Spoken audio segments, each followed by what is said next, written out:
नमस्कार दोस्तों, mock test channel में आप सभी का स्वागत है। आज हम आपके साथ कवर करेंगे NISM सीरीज 5A के चैप्टर 4 को, जिसका नाम है लीगल एंड रेगुलेटरी फ्रेमवर्क। इसके साथ ही साथ हम इस चैप्टर के सबसे इम्पोर्टेंट MCQs को भी विद एक्सप्लेनेशन कवर करेंगे। बहुत ही जरूरी है दोस्तों कि अगर आपको एग्जाम को पहले अटेम्प्ट में क्लियर करना है तो आपको इसके कॉन्सेप्ट्स को समझना होगा, क्योंकि हो सकता है क्वेश्चंस अलग तरीके से पूछे जाएं।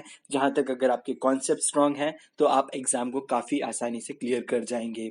दोस्तों, इस लेक्चर में हम ये सभी टॉपिक्स कवर करेंगे आपके साथ। Role of regulators in India, role of SEBI in regulating mutual fund, due diligence process by AMCs for distributors of mutual funds, SEBI advertisement code for mutual funds, investor grievance and redressal standards, AMFI code of ethics and AMFI code of conduct for intermediaries. आइए दोस्तों, chapter की शुरुआत करते हैं हम role of regulators को समझ के। रोल ऑफ रेगुलेटर बिल्कुल आपकी क्लास के टीचर जैसा है कि बहुत सारे स्टूडेंट्स हैं, अपनी अपनी एक्टिविटीज कर रहे हैं, टाइम से कर रहे हैं, बट फिर भी जरूरत क्यों है एक टीचर की? ये इंश्योर करने की कि सब काम सही से हो रहा है या नहीं, सभी रेगुलेशंस और गाइडलाइंस को फॉलो किया जा रहा है या नहीं। तो इस वजह से रेगुलेटर्स का काम होता है कि जो भी इन्वेस्टर्स हैं उनके इंटरेस्ट को हमेशा सेफगार्ड किया जा सके। बहुत सारे फाइनेंशियल प्रोडक्ट्स और सर्विसेज आज के डेट में हमारे पूरे देश में अवेलेबल हैं, बट क्या ये सभी अपना काम सही से कर रहे हैं या नहीं कर रहे? अगर वो सही नहीं कर रहे हैं तो हम किसको अप्रोच करें? वो काम होता है रेगुलेटर्स का। आज के डेट में आप देखें कि रेगुलेटर्स की 4 कैटेगरीज हैं। रिजर्व बैंक ऑफ इंडिया या फिर RBI जो है, जितने भी टोटल बैंक्स हैं पूरे इंडिया में, प्राइवेट हो या गवर्नमेंट ऑर्गेनाइज्ड बैंक्स हो, ये सभी को कंट्रोल करती है RBI या फिर रेगुलेट करती है RBI। सिक्योरिटी मार्केट जैसे कि स्टॉक एक्सचेंज हो गए, म्यूचुअल फंड्स हो गए, उन सब का पूरा कंट्रोल है सेबी के पास, securities exchange board of India. ये सब चीजों को रेगुलेट करती है। वहीं पे लाइफ इंश्योरेंस हो, हेल्थ इंश्योरेंस हो, जनरल इंश्योरेंस हो, इन सब चीजों का जो रेगुलेशन का अथॉरिटी है IRDA के पास, insurance regulatory and development authority of India. वहीं पे जो पेंशन मार्केट है उसका अथॉरिटी दिया है pension fund regulatory and development authority of India. तो इसके जिसमें नेमनक्लेचर जिसे हम कहते हैं कि किस तरह से इनका नाम रखा गया है, तो इनका काम केवल इसको रेगुलेट करना ही नहीं बल्कि इस जो पूरे इंडस्ट्री को और डेवलप करना भी है। इस वजह से हर चीज में आप देखेंगे डेवलपमेंट अथॉरिटी, कि उस जो फील्ड है उसको हम बढ़ा सके। आज के डेट में आपने क्रिप्टो करेंसीज के बारे में सुना होगा कि वहां पे सबसे बड़ी प्रॉब्लम आज के डेट में जो है वो ये है कि रेगुलेटरी बॉडी नहीं है कोई जो कि क्रिप्टो करेंसीज को रेगुलेट कर सके। इस वजह से लोग घबराते हैं। तो ये रेगुलेटर्स के होने के कारण ही बाकी जो इन्वेस्टर्स हैं उनको एक ट्रस्ट है कि हमारे जो पैसे हैं वो सेफ जगह निवेश किए गए हैं। दोस्तों, क्योंकि आज हम म्यूचुअल फंड्स के बारे में पढ़ रहे हैं, इस वजह से हमें सेबी के रोल को बहुत अच्छे से समझना होगा। रोल ऑफ सेबी या फिर security and exchange board of India यही है कि वो ना केवल म्यूचुअल फंड्स को रेगुलेट करे बल्कि इसके साथ जुड़े जितने भी लोग हैं, डिपॉजिटरीज हैं, कस्टोडियंस हैं, रजिस्ट्रार एंड ट्रांसफर एजेंट्स हैं, इन सबको भी रेगुलेट करने का काम भी सेबी का है। इन सबके रोल्स को मैंने पिछले चैप्टर में, चैप्टर 3 में आपके साथ डिस्कस किया था। अगर आपने वो वीडियो नहीं देखा है तो प्लीज जाके देख लीजिए। अगर आप देखें कि सेबी का जो प्रियम्बल है उसमें जो लिखा है कि protect the interest of investors, मतलब जो भी इन्वेस्टर्स हैं उनके इंटरेस्ट को सपोर्ट करने का काम है सबसे पहले सेबी का। फिर है promote the development of the industry and regulate the security market. अब आप देखते हैं कि इसके लिए कौन कौन से ऐसे स्टेप्स लेती है ताकि वो अच्छे से रेगुलेट कर सके। ये देखती है कि डिस्क्लोजर सही हुआ है कि नहीं। कोई भी म्यूचुअल फंड्स हैं, कहीं रॉन्ग डिस्क्लोजर्स तो नहीं डाल रही कि वो इन्वेस्ट कहीं और करती है और बता रही है इन्वेस्टर्स को कि वो कहीं और इन्वेस्ट कर रही है। लो ट्रांजैक्शन कॉस्ट है कि नहीं, कि बहुत सारे ऐसे एग्जिट चार्जेस लेके इन्वेस्टर्स के आधे पैसे वो चार्जेस के नाम पे तो नहीं डिडक्ट कर रही। तो इस तरह की बहुत सारी चीज़ों को ट्रैक करना होता है एक रेगुलेटर का काम। साथ ही साथ बहुत सारे अलग अलग एक्टिविटीज़ भी होते हैं। जैसे आपने इनसाइडर ट्रेडिंग के बारे में सुना होगा कि स्टॉक्स में कई बार लोगों को इनसाइड इन्फॉर्मेशन होती है जिसके चलते वो लोग ट्रेडिंग के बड़े बड़े यूनिट्स के लॉट्स खरीद लेते हैं। तो इस तरह की ट्रेडिंग अगर हो रही है तो इन सब चीज़ों को चेक करने का काम भी सेबी का होता है। क्योंकि अगर कल हमारे पास से म्यूचुअल फंड्स के ऊपर हमारा ट्रस्ट चला गया या फिर लाइफ इंश्योरेंस के ऊपर हमारा ट्रस्ट चला गया तो इससे हानि जो है पूरे इंडस्ट्री को होती है। इस वजह से जैसे आप म्यूचुअल फंड के एजेंट बनते हैं तो आप सबका बहुत बड़ा योगदान है कि आप अपने काम को बहुत ही ट्रांसपेरेंट रखें, हाईएस्ट डिग्री ऑफ एथिक्स के साथ आप अपना काम करें, ताकि आज अगर आप किसी को धोखा देंगे तो पूरे इंडस्ट्री के ऊपर ब्लेम आएगा और पूरा इंडस्ट्री धीरे धीरे कम होगा, और ये इंडस्ट्री का बहुत बड़ा रोल होता है हमारे कंट्री की इकोनॉमी को बनाए रखने में। दोस्तों, जब से सेबी का रोल आया है तब से लेके बहुत सारे रिफॉर्म्स इस पूरे म्यूचुअल फंड इंडस्ट्री, स्टॉक के इंडस्ट्री में सेबी लेकर आया है। उन्होंने बहुत सारे ऐसे regulations in mutual fund companies के सामने रख दिए हैं कि स्कीम रिलेटेड डॉक्यूमेंट्स किस तरह से लिखे जाएंगे, अगर कोई न्यू प्रोडक्ट लॉन्च करना है तो उसके लिए आपको क्या प्रोसीजर फॉलो करना पड़ेगा, अगर ग्रीवेंस का या फिर गवर्नेंस की कोई रिलेटेड कोई प्रॉब्लम्स हैं तो उसके लिए आपको कौन से रेगुलेशन। तो बहुत सारे रेगुलेशंस हैं जो कि एक एक म्यूचुअल फंड कंपनी को फॉलो करना रहता है, और ये पूरे रेगुलेशंस को एक जगह एक चैप्टर में कवर करना मुश्किल ही नहीं, नामुमकिन है। इसीलिए इन लोगों ने एक वेबसाइट का आपको एड्रेस दिया है www.sebi.gov.in। इसका लिंक मैं चाहे तो आपको नीचे भेज दूंगा। इसमें बहुत सारे सर्कुलर्स आते रहते हैं, ये आपके लिए उतना इम्पोर्टेंट नहीं है, शायद यही कारण है कि मैंने इसमें कवर नहीं किया है। और इसमें बहुत सारे ऐसे रेगुलेशंस हैं जो लगातार चेंज भी होते रहते हैं, और म्यूचुअल फंड इंडस्ट्रीज में जितनी भी कंपनीज हैं उन सबको ये सब चीज़ों को फॉलो करना रहता है। दोस्तों, आपको बता दें कि म्यूचुअल फंड इंडस्ट्री को ना केवल सेबी के रेगुलेशंस को फॉलो करना होता है। अगर मान लेते हैं कोई ऐसा म्यूचुअल फंड है जो कि मनी मार्केट में इन्वेस्ट करता है, और मनी मार्केट जैसा कि आप जानते हैं कि आरबीआई का कंट्रोल में आता है, तो वो आरबीआई की रेगुलेशंस को भी उन्हें फॉलो करना पड़ेगा अगर वो उस सेगमेंट में अपना इन्वेस्टमेंट करना चाहती है तो। दोस्तों, सेबी ने म्यूचुअल फंड को ना केवल रेगुलेशंस दिए हैं बट बहुत सारे रिस्ट्रिक्शंस भी लगाए हैं इनकी एक्टिविटीज पे। जैसा कि आप देखते हैं कि म्यूचुअल फंड में आखिरकार जो पैसा होता है वो म्यूचुअल फंड कंपनी का नहीं होता, बल्कि आप जैसे इन्वेस्टर्स का होता है, और उस इन्वेस्टर के पैसों को पूरी तरह से मैनेज करने का काम म्यूचुअल फंड करती है। बट अक्सर ऐसा देखा गया कि म्यूचुअल फंड कंपनी ने कई बार ज्यादा रिस्क लिया, और ऐसी ऐसी जगह डाइवर्सिफिकेशन के जो रूल्स होते हैं कि इतना पैसा हम इक्विटी में लगाएंगे, इतना पैसा डेप्ट में लगाएंगे, इन सबको फॉलो नहीं किया, जिस कारण से इन्होंने बहुत स्ट्रिक्ट रेगुलेशंस बताए कि जिस तरह से आप अपने ऑफर डॉक्यूमेंट में बताते हैं कि आपने लिमिटेशंस दी हैं कि अगर आप इस तरह के फंड्स में, ग्रोथ फंड में हैं, तो आप इक्विटी में इतना परसेंटेज देंगे, डेप्ट में इतना परसेंटेज देंगे, तो उसको आपको स्ट्रिक्टली फॉलो करना पड़ेगा। बस यही नहीं, उसके अलावा ऐसी कोई भी कंपनी या स्टॉक में म्यूचुअल फंड्स इन्वेस्ट नहीं कर सकती जो कि अनलिस्टेड है, जिसका मतलब कोई स्टॉक मार्केट में उसकी लिस्टिंग नहीं हुई है। तो ऐसी भी बहुत सारी कंपनीज है, तो उनका कोई बारे में कोई इवैल्यूएशन नहीं है, मार्केट में किसी को पता नहीं है कि ये कंपनी अच्छी है या बुरी है, तो इस तरह की कंपनीज में इन्वेस्ट करने को मना किया है, कोई लोन देने को मना किया है, और साथ ही साथ किसी भी कंपनी में जो नंबर ऑफ स्टॉक्स होते हैं उसका 10% से अधिक जो स्टॉक्स है एक म्यूचुअल फंड कंपनी के पास नहीं होना चाहिए, ताकि उनके पास वो वोटिंग राइट्स ना आए। दोस्तों, अब हम आते हैं बहुत ही इंटरेस्टिंग पार्ट में इस चैप्टर के। आप बताइए कि आपने अमिताभ बच्चन या शाहरुख खान या किसी भी अन्य एक्टर को म्यूचुअल फंड के किसी पर्टिकुलर स्कीम के बारे में एडवर्टाइजमेंट करते हुए देखा है? आपने नहीं देखा होगा। अब आप सोचेंगे कि नहीं, सचिन तेंदुलकर तो करते हैं म्यूचुअल फंड, सही है करके। डेफिनेटली करते हैं। तो यहाँ पे आपको डिफरेंस समझना पड़ेगा, और ये डिफरेंस कोई नॉर्मल नहीं है, ये कोइंसिडेंस नहीं है कि ऐसा नहीं होता। ये एक रेगुलेशन का पार्ट है कि कोई भी स्कीम को कोई भी बड़ा सेलिब्रिटी एंडोर्स नहीं कर सकता। कोई भी स्कीम का मतलब होता है, जैसे एक्सिस बैंक का ब्लू चिप फंड है, तो इस तरह के फंड्स को कोई भी सेलिब्रिटी आके एडवर्टाइज नहीं कर सकता। और शायद यही कारण है कि हमारे टीवीज, हमारे न्यूज़पेपर्स, हमारे जितने भी मीडिया के सोर्सेस हैं, आपको कहीं पे भी नहीं मिलेगा कोई भी पर्टिकुलर फंड के बारे में कोई सेलिब्रिटी बहुत ही अच्छी अच्छी बातें कर रहा हो। हालांकि ऐसा नहीं है कि इस इंडस्ट्री के पास एडवर्टाइजमेंट के पैसे नहीं है, ये अगर चाहें तो बड़े से बड़े सेलिब्रिटी को मार्केट में उतार सकते हैं, बट ऐसा करना मना है रेगुलेशंस के हिसाब से। अब रही बात सचिन तेंदुलकर जी की, तो उनका इसके लिए एडवर्टाइजमेंट आता है कि वो किसी पर्टिकुलर फंड को नहीं सपोर्ट करते, वो पूरे म्यूचुअल फंड इंडस्ट्री को करते हैं, पूरे एम्फी को करते हैं। आप देखना, जो भी सचिन का जो एड आता है वो basically association of mutual fund of India, amphi के द्वारा ही किया जाता है, जहाँ पे वो पूरे म्यूचुअल फंड इंडस्ट्री को सपोर्ट कर रहे हैं, किसी पर्टिकुलर स्कीम को अच्छा नहीं बता रहे हैं, है ना। तो ये एक डिफरेंस है, और ये तय किया जाता है आपकी SEBI advertisement code of mutual funds के द्वारा। बहुत सारे ऐसे कोड्स दिए गए हैं, रेगुलेशंस दिए गए हैं जो कि इस कोड्स के पार्ट होते हैं, जो कि पर्टिकुलरली म्यूचुअल फंड्स के लिए रिलेवेंट है। वैसे ही है कि आपने बहुत जगह सुना होगा कि this is subject to market risk वाला एक जो पूरा स्टेटमेंट आपको हर एडवर्टाइजमेंट में देखने को मिलता है।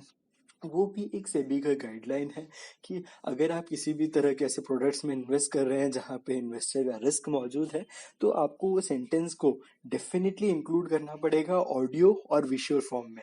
इसका मतलब केवल आपको विजुअली वो स्टेटमेंट दिखा के काम नहीं होगा, डिस्क्लेमर वाला नहीं, आपको उसका ऑडियो भी और विजुअल भी with in a stipulated time, 14 words पर 5 सेकेंड्स वाला जो रूल्स है, तो उस तरह के रूल्स को फॉलो करते हुए दिखाना होगा। दोस्तों इसके अलावा अगर सेलिब्रिटी एडवर्टाइजमेंट की बात करें तो डेफिनेटली म्यूचुअल फंड की जितनी भी स्कीम्स हैं वो अपना एडवर्टाइजमेंट कर सकते हैं, बट उसमें भी बहुत सारे रेगुलेशंस हैं जिसमें ये कहा गया है कि कोई भी एडवर्टाइजमेंट जो दिखाए वो एक्यूरेट होना चाहिए, ट्रू होना चाहिए, फेयर होना चाहिए, कंप्लीट होना चाहिए, अनएम्बिगुअस नहीं होना चाहिए। मतलब उसको देख के लोगों के मन में कोई कंफ्यूजन नहीं रहना चाहिए। आप देखते होंगे बहुत सारे ऐसे डॉक्यूमेंट्स होते हैं इंश्योरेंस सेगमेंट में जहाँ पे वर्डिंग्स बहुत डिफिकल्ट होती है कि नॉर्मल व्यक्ति ना समझ पाए।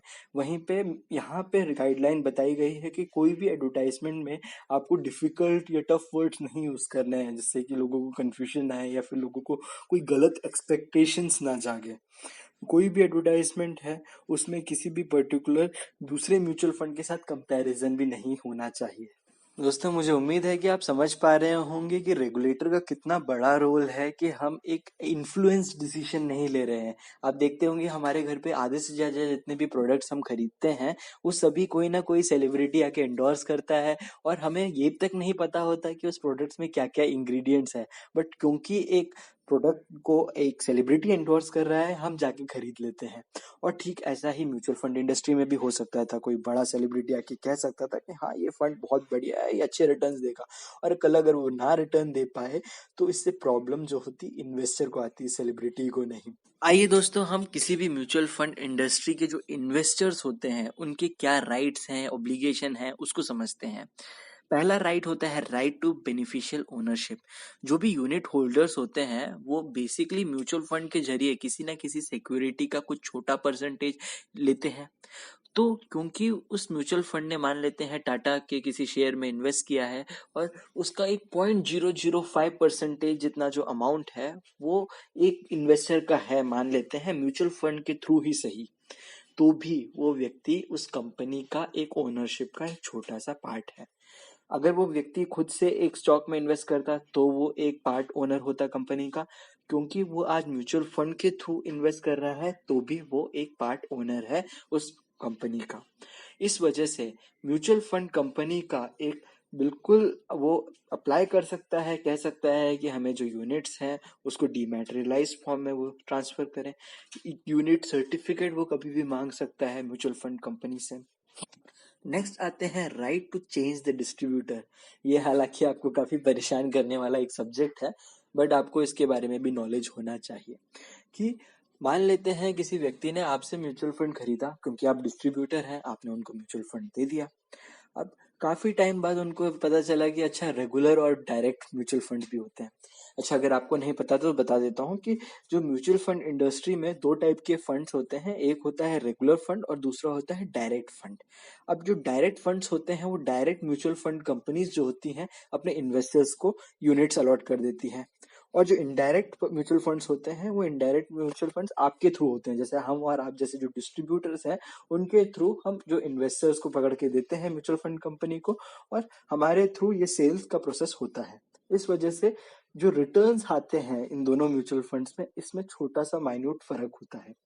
किसी जो म्यूचुअल फंड जो डायरेक्ट में होता है वहां पे अगर किसी इन्वेस्टर को 17.5 का रिटर्न्स मिल रहा है तो हो सकता है इनडायरेक्ट वाले या फिर आपके थ्रू वाले में उनको 17.3 का ही मिले, और ये जो 0.2 का जो रिटर्न्स में फर्क होता है यही अमाउंट जो है आपको एक कमीशन के रूप में म्यूचुअल फंड कंपनी देती है।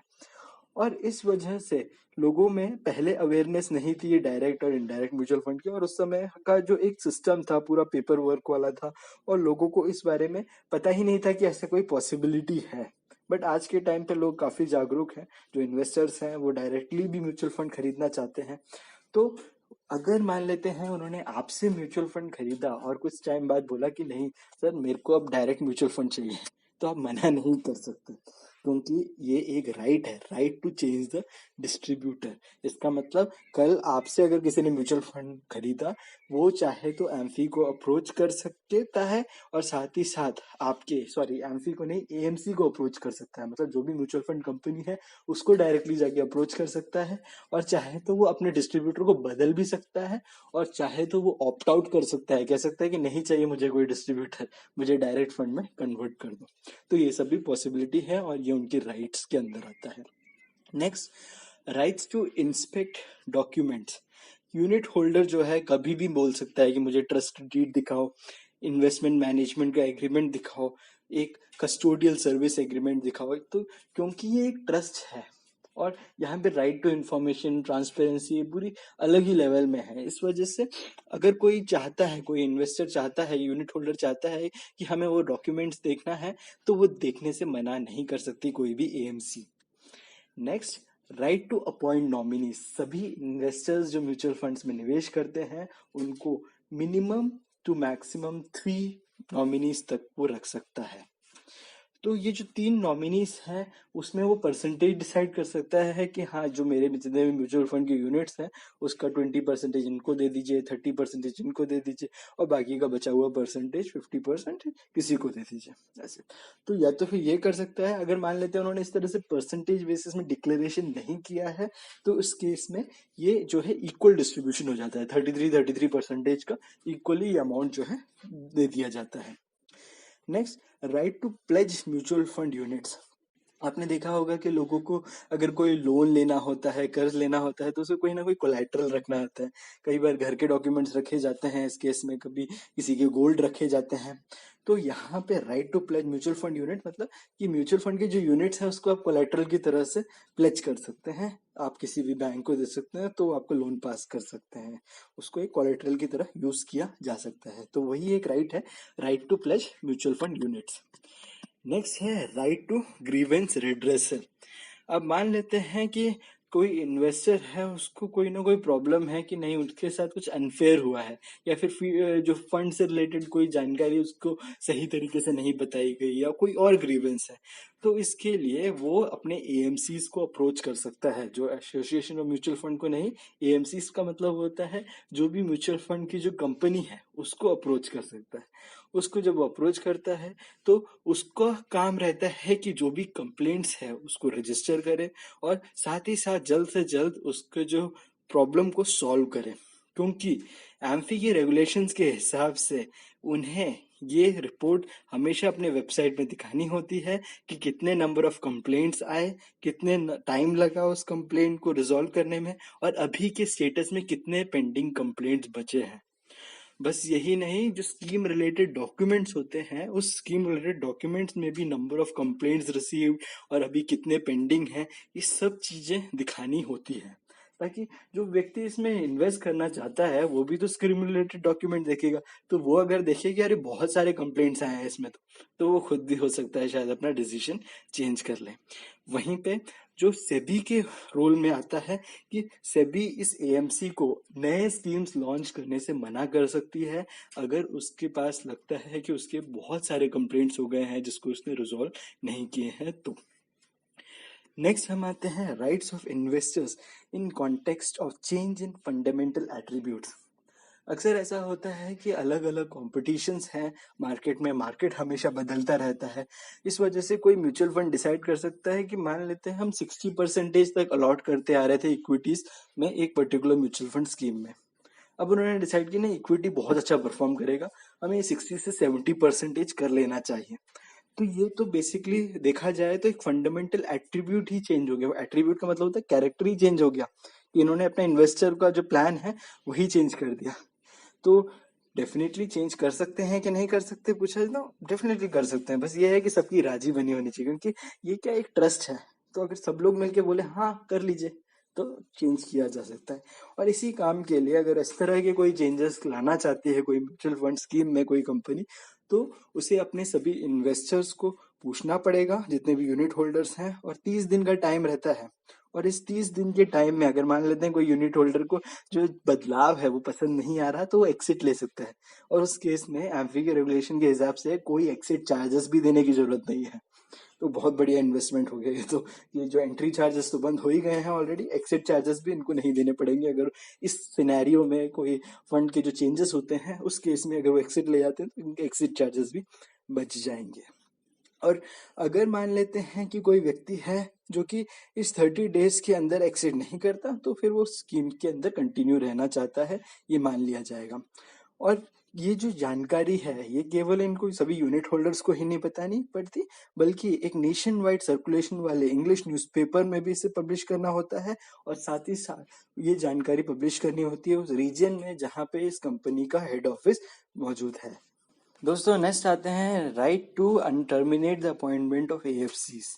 आप जैसे कि जानते हैं कि ट्रस्टीज का मेन कंट्रोल होता है और ट्रस्टीज अपॉइंट करती है एएमसीज को। तो अगर 75% जो यूनिट होल्डर्स हैं वो डिसाइड कर ले कि इनको ये एएमसी पसंद नहीं आ रही तो वो चाहें तो उसको टर्मिनेट कर सकते हैं। और अगर 75% यूनिट होल्डर्स चाहें कि एक स्कीम को पूरी तरह से बंद कर दें तो वो भी वो कर सकते हैं। इस केस में ट्रस्टीज को इसे फॉलो करना पड़ेगा, क्योंकि अगर किसी भी सेबी की गाइडलाइन ने उन्होंने कहा कि अगर सेबी यूनिट होल्डर्स को सपोर्ट करती है, जो भी इन्वेस्टर होता है उसको सपोर्ट करती है, और अगर 75 यूनिट होल्डर्स का मानना है कि ये स्कीम को बंद कर लेना चाहिए, या फिर ट्रस्टीज खुद को लगता है कि नहीं ये एएमसी सही से काम नहीं कर रही है, इसको बंद कर लेना चाहिए, तो वो कर सकती है। दोस्तों नेक्स्ट हम आते हैं राइट्स टू अनक्लेम्ड अमाउंट। कई बार लोग म्यूचुअल फंड्स में इन्वेस्ट करते हैं बट क्लेम नहीं लेते हैं अपना। तो ऑफ कोर्स अगर वो क्लेम नहीं ले रहे हैं तो वो एक अनक्लेम्ड अमाउंट की तरह एएमसीज के पास एक्यूमुलेट होता रहता है। और एएमसीज लगातार अपने एफर्ट्स जारी रखती है इन्वेस्टर्स को बताने के लिए कि आपका claim date so and so है, आप आके अपना क्लेम ले लीजिए। बट कई बार ऐसे केसेस में होता है कि क्लेम्स नहीं आते हैं। तो विद इन अगर 3 इयर्स के अंदर कोई भी व्यक्ति इन्वेस्टर अपने क्लेम्स को लेना चाहता है तो उसका जो भी क्लेम का अमाउंट आएगा वो प्रिवेलिंग नैव यूनिट के हिसाब से आएगा, कि उस समय का जो भी नैव वैल्यू होगा उस हिसाब से उनको अमाउंट दे दिया जाएगा। अब मान लेते हैं कोई व्यक्ति 3 साल के बाद अपना पैसा क्लेम करने के लिए आता है, तो वो जो अमाउंट रहेगा वो 3 साल जो शुरुआती 3 साल जो उन्होंने क्लेम नहीं किया उसकी जो एंड ऑफ 3 इयर्स में जो नैव यूनिट की वैल्यू रही होगी उसके हिसाब से उन्हें वो क्लेम अमाउंट दिया जाएगा। बहुत जरूरी है, क्योंकि अगर कोई व्यक्ति क्लेम ही नहीं करे तो लगातार नैव यूनिट की वैल्यू तो बढ़ रही है ना, तो उस केस में अगर इस तरह से इंडिपेंडेंटली उसको भी बढ़ाया नहीं जा सकता है, तो उन्होंने इस तरह की गाइडलाइंस यहाँ पे रखे हैं। Next proceeds to illiquid securities. मान लेते हैं कोई ऐसी सिक्योरिटीज है जो कि म्यूचुअल फंड कंपनी के पास है जो कि इलिक्विड स्टेट में है, तो उसके ऊपर भी हमारे जैसे म्यूचुअल फंड के जो इन्वेस्टर्स हैं उनका हक रहता है। आइए दोस्तों अब हम आते हैं ग्रीवेंस प्रोसीजर में। Investor grievance redressal mechanism. मान लेते हैं आपको किसी म्यूचुअल फंड स्कीम या किसी एएमसी से कोई प्रॉब्लम है तो इन्वेस्टर अप्रोच कर सकता है इन्वेस्टर सर्विस सेंटर पे, मतलब कि उस म्यूचुअल फंड कंपनी का जो भी ऑफिस है वहां जाके अपने इशू को सामने रख सकता है। मान लेते हैं कि वहां पे उन्होंने अपनी इशू को रखा, वहां पे उसका कोई सोल्यूशन नहीं मिला, फिर उन्होंने अपने उसके सीनियर लेवल ऑफ एएमसीज को अप्रोच किया जो कि वहां के डिस्ट्रिक्ट या फिर वहां के स्टेट के हेड है, उन सबको अप्रोच करने के बावजूद अगर मान लेते हैं कोई भी एक सोल्यूशन नहीं निकला, तो इस केस में इन्वेस्टर सेबी के पास अपनी एक कंप्लेंट लेके जा सकता है। अब ये जो सेबी का कंप्लेंट रिड्रेसल सिस्टम है इसको अभी पूरी तरह से वेब बेस कर दिया है, एक सेंट्रलाइज रूप में कर दिया है, ताकि कहीं पे भी बैठा हुआ जो मेन व्यक्ति है वो ये सब चीजें देख सके। सेबी का एक प्लेटफॉर्म है जिसका नाम है स्कोर्स, SCORES। इसका फुल फॉर्म है SEBI complaint redressal system.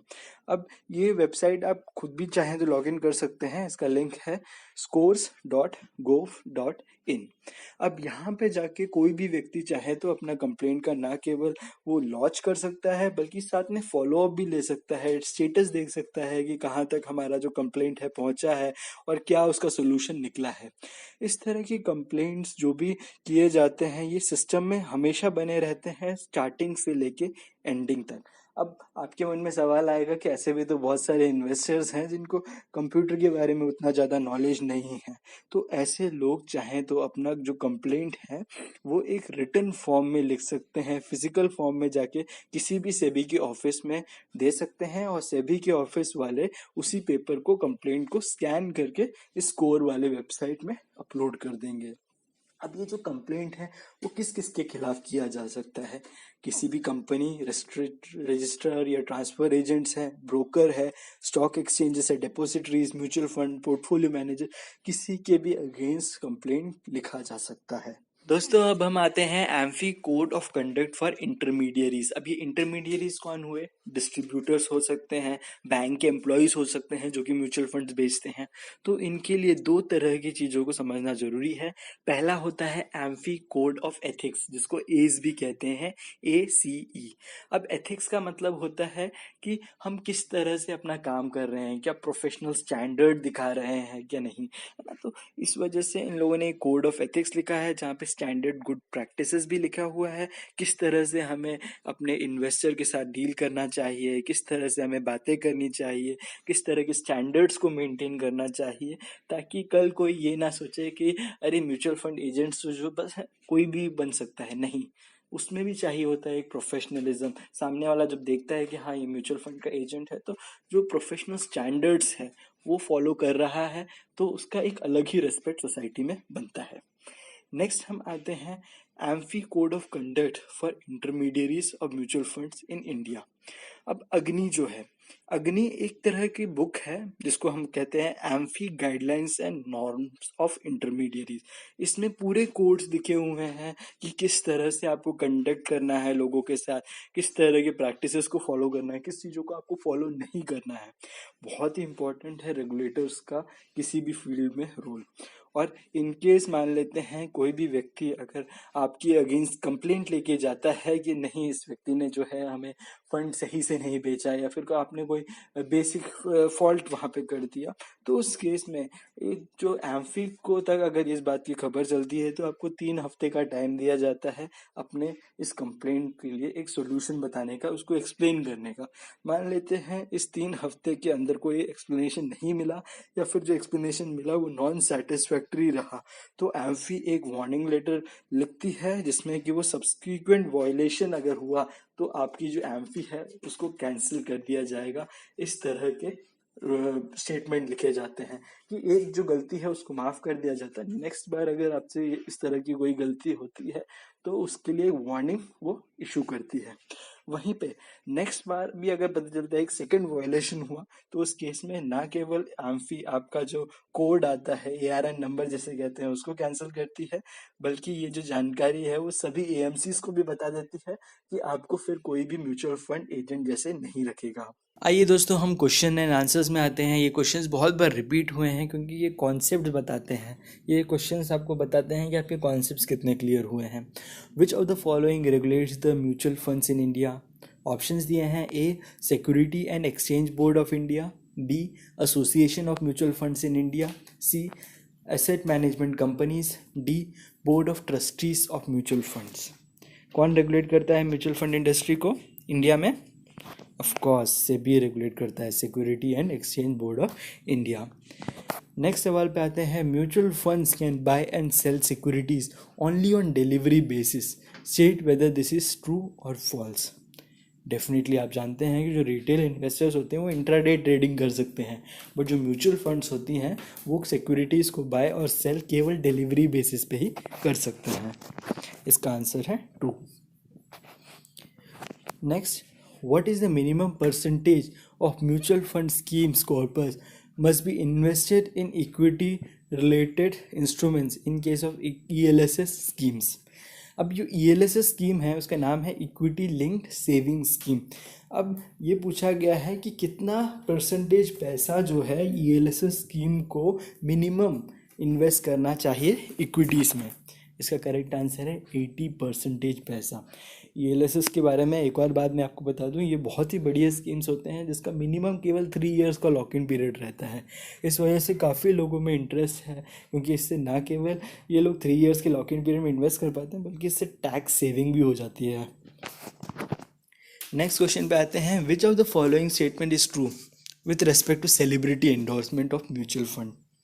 A, SEBI has permitted celebrity endorsement at the industry level for the purpose of increasing awareness of mutual funds. B, SEBI has permitted celebrity endorsement for promotion of individual mutual fund schemes. Celebrities can endorse only NFOs, that is new fund offerings. D, celebrities can endorse only ongoing mutual fund schemes.